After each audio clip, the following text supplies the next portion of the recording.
Ba-da-ba.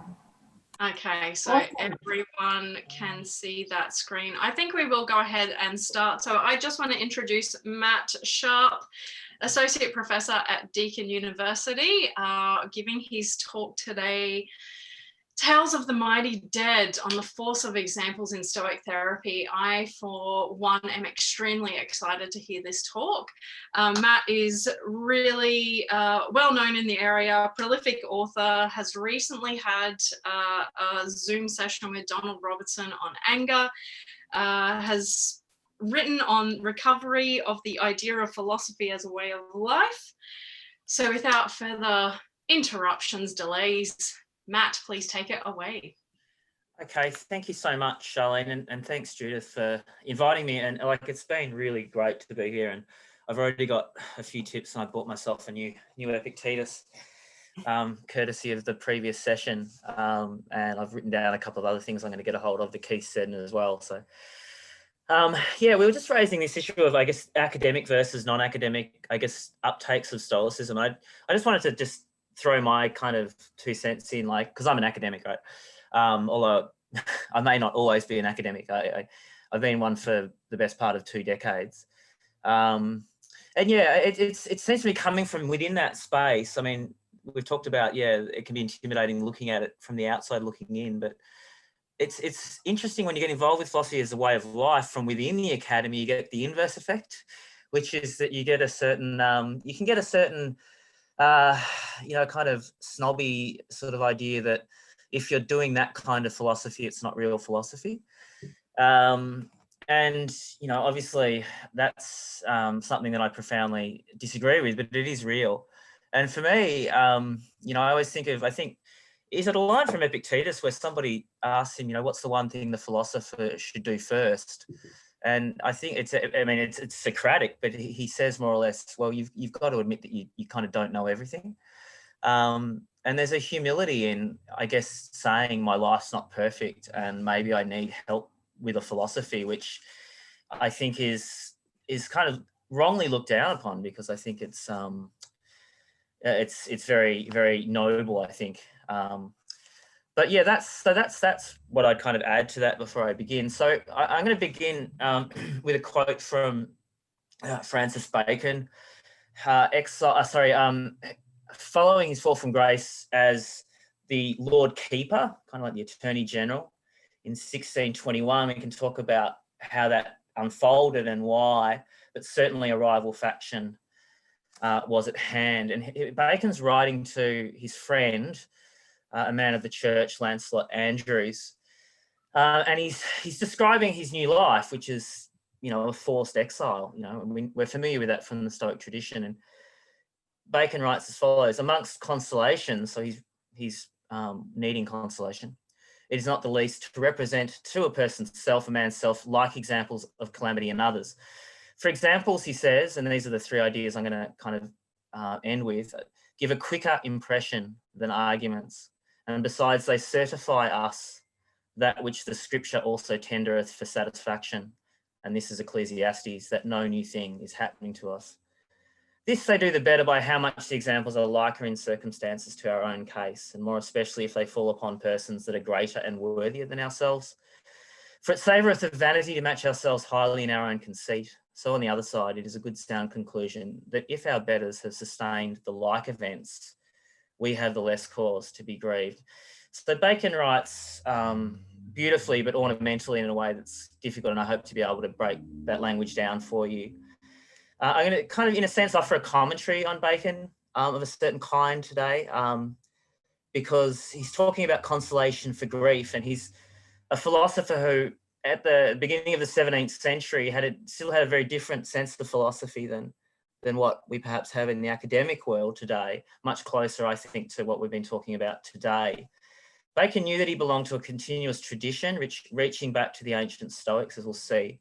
In this tradition, as you know, one key function philosophy was tasked with was consoling people for loss of reputation, friends, loved ones, and very often, of course, children deceased in childbirth or in infancy, or youths in war. So Bacon, however, in this situation that he finds himself, he's fallen from the second highest office in the land. He's interested in consolation. He doesn't talk about arguments, as we might say, but he talks of historical examples. He says, through the variety of my reading, been setting before myself many examples, both of ancient and later times. There's three particular examples that he focuses on. The Roman orator, Marcus Tullius Cicero, who was doubly exiled at different points in his career, the Athenian orator, Demosthenes, and a Stoic whom we know very well here today, Seneca the Younger. And here's what Bacon says of these three. They're basically in a very similar situation to that which he finds himself. They were persons that had held chief place of authority in their countries. All three were then ruined, not by war or by other disaster, but by justice and sentence as delinquents and criminals. All three famous writers, in so much as the remembrance of their calamity is now as to posterity but a little picture of night work, remaining among the fair and excellent tables of their acts and works. And all three, if that were anything to the matter, fit examples to quench any man's ambition of rising up again, having fallen, for that they were each one of them restored with great glory, but only to their further ruin and destruction, ending in a violent death. So what's going on here? Like, you can imagine perhaps that somebody in Bacon's situation would kind of not want to be looking at really gloomy examples. Yet when we look at Stoic consolatory literature, led of course by Seneca's three extant consolations, there's this same focus on the use of examples. So as you can see there, Marcia, 18 examples. I take examples to identify individuals or groups. The consolation to Helvia, I made it 37 examples, so that's really thick with individuals and groups. And the shorter Consolatio ad Polybium, the Polybius, still has 10 in that shorter text, 10 illustrative examples. So the question is, why does Seneca and why does Bacon, both of them, think that it can help in a work of consolation, which is philosophical, to recall so many examples, to counsel those experiencing grief, loss, disenfranchisement, given that, as he says in the Ad Martium, the consolation to Marcia, surely considering a mass of wretched people is a cruel consolation. So the backstory of this particular paper is a book I'm working on for non-academic readers using Stoic philosophy to help people better understand and deal with what statistics indicate is a pandemic in Australia and overseas. This is the experience of what is called bullying in schools, online, and in workplaces. Now, according to leading sources, around 10% of Australian workers at any time in a 6-month period are experiencing bullying, defined as, quote, repeated and unreasonable behaviour directed towards a worker or a group of workers that creates a risk to health and safety, including psychological health. The Productivity Commission estimates the economic costs, including medical costs for those targeted, sums a staggering $36 billion per annum. In schools, according to a recent Price Waterhouse analysis, upwards of 23% of Australian kids report being bullied. The cost of bullying for any one student cohort, therefore, over 13 years, averaging out at about $525 million. With the rise of social media, of course, cyberbullying is also a fast-growing and difficult to quantify problem, but statistics suggest that it disproportionately, again, affects the young. According to the Australia Institute, as of January last year, cyberbullying affects nearly 40% of Australians and again costs the community around $3.7 billion per year. Now, you'd think with all of that going on that there'd be kind of a lot of programs and a lot of money being thrown at this rather than responding to it. But the research that I've done is surprising. I've found it difficult to find programs that, of the scale and I guess the sophistication that you might expect. So as this audience will know, in this struggle, this issue we face, Stoic philosophy represents a potentially invaluable resource. Stoicism, as we all know, is a philosophy that thought of itself, as in the Consolations of Seneca, as being able to proffer therapeutic advice to prepare and assist people in dealing with grief, as well as with responding to insults, slanders, and the intentionally malicious behaviour of others. And as the Seneca's Consolations might be the text to go to for grief, Marcus Aurelius's Meditations, as well as Seneca's The Constancy of the Sage, would be the text to go to on insults. So the situation of targets of bullying, as you can see there, is pretty personally difficult, involving a pretty toxic and potentially destructive cocktail of affections, passions. So we shouldn't in any way underestimate the difficulty of any kind of therapeutic response or strategy. So bullying, as I understand it, describes the intentional act of intimidating, harassing, ostracising or belittling another person or persons, often with a particular aim of inflicting damage upon their standing with others. And these last bits go by the names, of course, of slandering or backstabbing. The person on the receiving end will often therefore find themselves, like Bacon, Cicero or Seneca, socially excluded and or professionally blackballed. To the extent that we naturally value social and professional standing, bullying is hence a foreseeable and often intentional cause of grief in its targets. To the extent that what targets are experiencing is unpleasant and may even involve forms of what's called gaslighting, targets often report feeling isolated and unable to communicate with others, or fearful that anything that they do confide in will lead others to think of them as damaged, unstable, crazy, and so on. To the extent that the bullying agent is a person either in authority or somebody acting with the support of authority, which in some definitions is actually a necessary feature of bullying, targets also often feel disempowered, disillusioned, unprotected, and unable to defend themselves. To the extent to which bullying is carried out beyond the person's back, at the same time as it can, for instance, with cyberbullying, involve violations of real or virtual privacy, targets may also experience diffuse anxiety and a growing inability to trust others. To the extent that the false accusations, slanders, or violations of privacy are unpredicted and hence shocking for the target, people can often suffer disorientation and forms of PTSD, including sleep dysfunction and other involuntary symptoms such as shaking, nervous tics, and so on. So to the extent that all of this is so, targets then often become prey to deep anger or rage, which over time can blacken their personalities and corrode their other relationships. For all these reasons, finally, bullying targets may become prey to despair or hopelessness. In some cases, targets come to morbidly identify with the damaging picture of themselves painted by the bullying other or others, and this can lead to the very worst kinds of outcomes, as again, some fairly startling statistics will confirm for you. So the philosophical revaluation of values, which Stoicism asks of us, of course, is intended to fortify us against destructive passions like many of those which we've described: grief, fear, anxiety, isolation, shock, despair, melancholia, even masochism. Although I know of no Stoic text which addresses all of them in one place. But can a philosophy really claim to do this?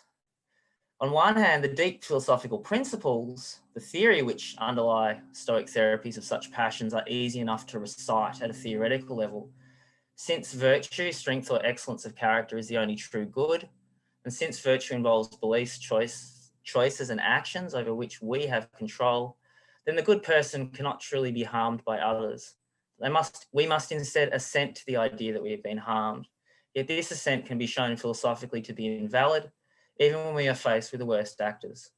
For what bullies aim to take away from the target, which is usually social status, fame, or professional standing, are things we should, for the Stoics, prefer, but not depend upon in order to live well. Nature hasn't bestowed control over them to us, although we naturally always do our best to pursue them. The Stoic, moreover, knows that others' opinions and actions, including those of vicious individuals like bullies, are not dependent on us. She remembers that however ugly others' conduct, they will feel like they are doing what is right or justifiable, if not always saying what is true. No one does wrong voluntarily and knowingly. Wrongdoers act on the basis of false beliefs about what could make them feel better about themselves.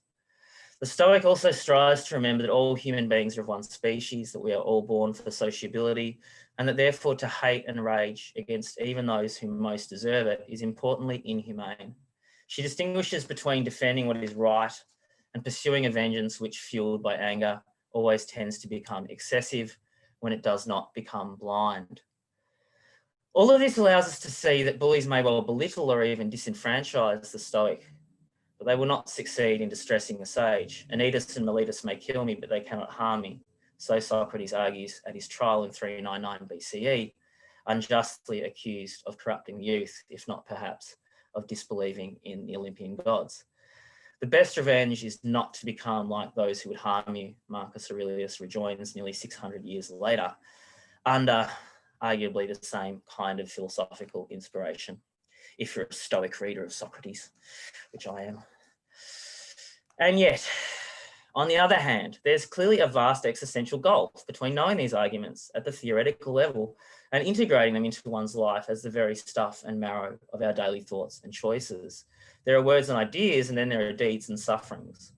Furthermore, there are easy times in life, and then, as targets of bullying will attest, there are also deep challenges. Even the most fortunate, well-born, wealthy, beautiful, etc. human beings will experience loss, disappointment, illness, betrayal, envy, fear, and more in the ordinary span of a human life. And while we can share edifying philosophical precepts about dealing with these challenges easily enough, it's existentially very different when it happens to you, as targets will report, when it is your reputation that is being tarnished, your career that is being sabotaged, your social media account that has been hacked, your friends who are soured against you, your nights that are spent endlessly replaying the same incidents in your mind, and so on. This will all truly be different from anything else the person has usually previously experienced. Targets often hence feel that their fate is almost unprecedented, catastrophic, in a thought closely associated with the sense described above, that they are deeply alone. It seems to me that something more than syllogisms and precepts is going to be needed if Stoic philosophy, however sublime, which I believe it is to therapeutically address such troubled thoughts. And so it's with just this need in mind, to bridge the gap between theory and therapy, if you like, that I want to return now to Francis Bacon's opening 1621 meditation and this issue he raises to his friend of the force of examples in fortifying people who've experienced loss and other great distresses, including, as in Bacon's case, the betrayal, malignities, arguably, and injustices of others.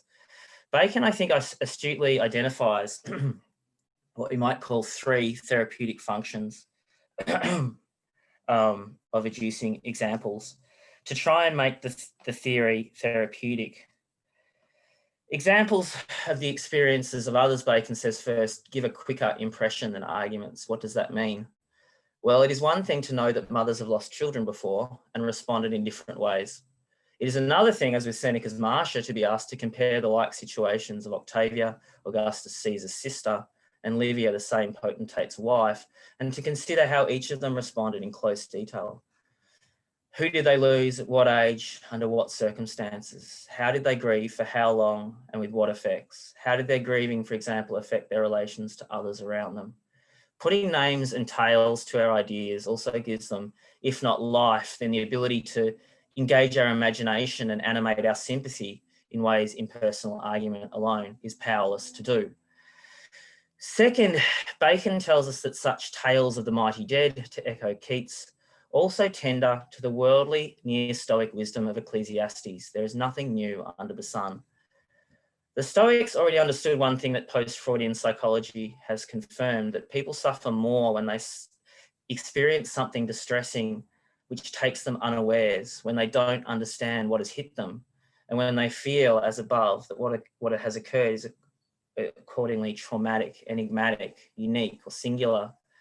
Reading histories and lives, however, can help us amidst such shocks to see that if no one, of course, has exactly experienced what you have experienced, many people have experienced similar and often far worse comparable fortunes than we face. And I was thinking this morning about negative visualization, and this kind of relates to that thought. But where I go with it in this particular moment is in a different way. So if you see that people experience these other far worse fortunes than that which you're facing, you realise that you're not quite as alone as you might have imagined. I'm reminded, in fact, of C.S. Lewis's line in the film Shadowlands: "We read literature to know we are not alone." But such examples do not simply prove in colour that we're not alone, nor are the pain and difficulties we are facing without precedent. And here we get to something very close to the heart, I believe, of ancient philosophical therapy. Many modern approaches ask us to seek therapy in understanding what makes our biographies unique. Ancient philosophy has a different orientation, as Ilse Trout Hadot, Pierre's wife, has explored in an extraordinary book on Seneca, which is unfortunately yet to be translated. Of course, excuse me. In the Stoic perspective, a person makes progress towards wisdom and serenity to the precise extent that she overcomes the sense that she is unique, special, different from others, as against a small part, meros, of the larger whole, cosmos, of the human community, as well, ultimately, as the natural world. Consider in this perspective the famous view from above, exercised not Ilse Trout, but Pierre Hadot, above all, has made us aware of in ancient thought over the last decades. Several formulations of this exercise in Marcus's Meditations speak immediately to our subject. If we feel just now that bullies' arrogance, conniving, flattery and intrigues and vulgarity as they climb the winding stair is unprecedented, for instance, Marcus advises you to consider any period of human history as if from above. You will see all these things, he reflects: people marrying, bringing up children, sick, dying, warring, feasting, trafficking, cultivating the ground, and now in italics, flattering, obstinately arrogant, suspecting, plotting, wishing for some to die, grumbling about the present, loving, heaping up treasure, desiring consulship, kingly power. That's Meditations 432. As you can see, the exercise is asking us to review what is happening to us just now by removing all of its differentiating features, indeed everything singular and so potentially upsetting about it. From something unique and overwhelming, our experiences have become one more playing out of the endlessly recurring human script. The dates and players only are different. It is almost as if when we undertake the Stoic view from above, we're looking at human beings and at ourselves as we would look at another species of flora or fauna. Indeed, as sometimes is made clear, like ants in the scale of cosmic space and historical time. There is nothing to be alarmed about in such a perspective, no one therefore to hate or rage against. Just the same rather regrettable cast of weak and nasty characters, doing what weak and nasty characters have always and probably always will do, since they don't know any better. As Marcus writes elsewhere, Meditations 8, number 5, remember that it is a shame to be surprised if the fig tree produces figs. So it is to be surprised if the world produces such and such things of which it is productive. And for the physician and the helmsman, it is a shame to be surprised if a man has a fever or if the wind is unfavourable. It is nevertheless especially helpful, Bacon thirdly says in our passage, to look at historical examples of people who have suffered similar things to what we are, when these people are greater and worthier than ourselves. This points to the third therapeutic function of the use of examples. Why? It is a good sound conclusion, Bacon reflects, that if our betters have sustained the like events, we have the less cause to be grieved. I think there are several thoughts going on here. As Bacon rightly comments, it pleases us to compare ourselves with people whom we or the world admires. But Bacon specifies exactly that the others in question here have sustained the kinds of events which are oppressing us, which is to say that they have forborne and even perhaps overcome them. It is in this light that Bacon breaks with the chronology of his letter and lists Cicero before Demosthenes and Seneca in his list of the three mighty dead, whose lives he has been reading in order to console himself. Because Cicero didn't bear up in his first exile from Rome very well, as his correspondence to Atticus and others attests. Seneca, by contrast, not only comes later in history than Cicero and Demosthenes, the Stoic also sustained his exile under Claudius more nobly, according to Bacon, than either of his august predecessors. So he says, Seneca indeed, who was condemned for many corruptions and crimes and banished into a solitary island, kept a mean. And though his pen did not freeze, yet he abstained from intruding into matters of business, but spent his time in writing books of excellent argument and use for all ages. It is accordingly Seneca's model that Bacon is seeking to emulate in his exile, as the letter finally tells us, because he's writing a book, an advertisement concerning holy war, a dialogue against sectarian violence, which he's going to dedicate to Andrews, who is the receiver of this letter. In other words, to the extent that we read in histories and biographies about how betters than ourselves have not simply faced worse, but borne more than we are facing, then our difficulties appear slighter, in a different scale. Rhetorically, it is an argument from greater to lesser, which positions us amongst the least. We can see also now reasons for hope, and as such to continue to endure, since we have so many proofs de facto of what fortitude can achieve, where before it may have seemed that no favourable resolution was conceivable. As Seneca hence concludes a long sequence of examples of Roman mothers who had borne great grief nobly, he was presenting to aid the grieving Marcia, quote, now, will you make your peace with fortune, Marcia, if after hurling its weapons at the Scipios, great Roman Republican heroes, and the mother of Scipios, after then aiming at them at Caesars, it has not pointed them away from you either? So that's 16.5 of the consolation to Marcia. Okay, I'm at the point of my conclusion. As I've indicated, this is just one sort of chapter, a draft of a chapter of this book I want to write. So I don't want to leave you with the impression that I'm claiming more force for the force of examples in helping people survive bullying and similar adversities than the material can sustain. I think if a Stoic philosopher therapist is responding to a person in distress, especially someone who is the undeserving target of others' meanness and malice, they can't afford to only have arguments from historical examples in their kit bag. I do think, nevertheless, that an awareness of the lives and hardships of history's mighty dead, as Keats evokes them, will need to be one medical resource she has at her disposal, the Stoic therapist, that is. As Bacon's letter condenses, such examples impress themselves quickly upon our imaginations, as well as our minds or intellects. Clothed in flesh and blood and animated in history, they show us that we are not alone in what we're experiencing, and as such, that however distressing and malign what we're facing is, it isn't unheralded. We're not the first, nor will we be the last to experience the phenomena which today people collect together under the name bullying, but which in other times has had different names. Finally, insofar as the examples that history's preserved for us are usually of people whose offices and sufferings are greater than ours, many of whom have borne their distresses nobly, these illustrious examples are a powerful ministry of courage and of hope. But each individual case is different, and in almost all cases, much more will be needed than what I'm talking to you about today. Beginning, of course, with families, trusted friends, counsellors, social support, and optimally, more enlightened institutional cultures, leaders, and policies. The Stoic therapist will also be able to console her charge by working through and giving careful expression to the other arguments we raised above, asking the target to see how they apply to her. The Stoics cannot expect others or himself to approach being a sage, and then, therefore, perfect equanimity, which is very rare. Nevertheless, the central Stoic stress, I believe, on virtue as the only true and inalienable good, seems to me to necessarily lie at the heart of any Stoic therapy. So this is a theoretical idea that I think is practical as well. I think it needs to lie at the heart of any Stoic therapy for that potentially so damaging complex of passions, including anxiety and hopelessness, that typically beset bullying targets.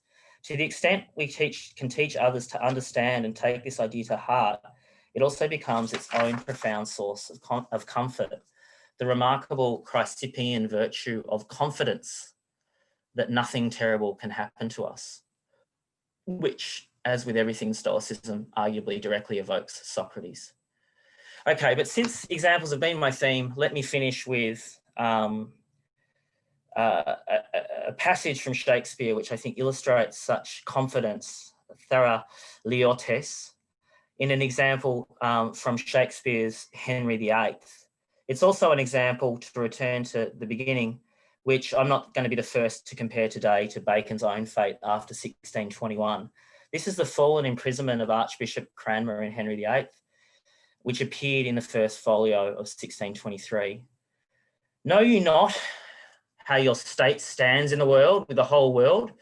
King Henry asks his cardinal, as the latter's accusers circle closer and closer. Your enemies are many and not small. Their practices must bear the same proportion, and not ever the justice and the truth of the question carries the due of the verdict with it.